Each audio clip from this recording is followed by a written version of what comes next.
কাকু ভেন্ডি কত করে? 1 কিলো ভেন্ডি কত দাম আছে? কাকুরে পরে জিগা এবি আমারে জিগা।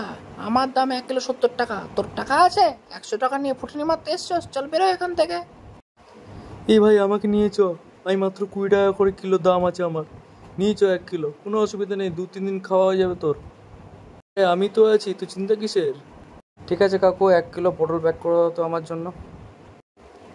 এদিকে তাকাচ্ছিস কি? হ্যাঁ, ভুলেও তাকাবি না। স্যালাড খাবার ইচ্ছে হয়েছে? হ্যাঁ, দাম জানিস আমার কত দাম আছে? 80 টাকা কিলো। টাকা নিয়ে এসছিস 100 টাকা, আবার 80 টাকা কিলো শশা কিনতে এসছস? লজ্জা লাগে না? চল ফোট এখান থেকে। কিচ্ছু কিনতে পারে তোকে। আরে দাদা এদিকে আসো, আমাকে নিয়ে চলো। 2 দিনের সবজি 3 দিনের সবজি হয়ে যাবে। 1 কিলো নাও, সস্তায় হয়ে যাবে। আমার দাম 30 টাকা মাত্র। নিয়ে নাও আমাকে। কাকু 1 কিলো ঝিঙে প্যাক করে দিন। ভুলেও তাকাবি না আমার দিকে। তোর সাহস কি করে শুনি আমার দিকে তাকিয়েছিস? দেখ, দেখছিস না আমি সব থেকে সুন্দরী সবজি এখানকার? দাম জানিস আমার কত? হ্যাঁ, দাম জানিস?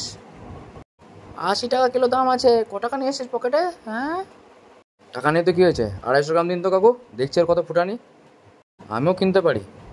আরে দাদা আমাকে নিয়ে যান, দেখুন আমার দাম সব থেকে সস্তা, 15 টাকা কিলো। একদম সস্তা, অনেক দিনের সবজি হয়ে যাবে, 4-5 দিনের সবজি হয়ে যাবে, চাপ নেবেন না, নিয়ে যান আমাকে। 15 টাকা কিলো মাত্র। না ভাই, ক্ষমা করে দাও ভাই, তুমি পচে গেছো, তোমাকে নিয়ে গেলে বাড়ি থেকে ঝাঁটা মেরে ঘর থেকে বের করে দেবে।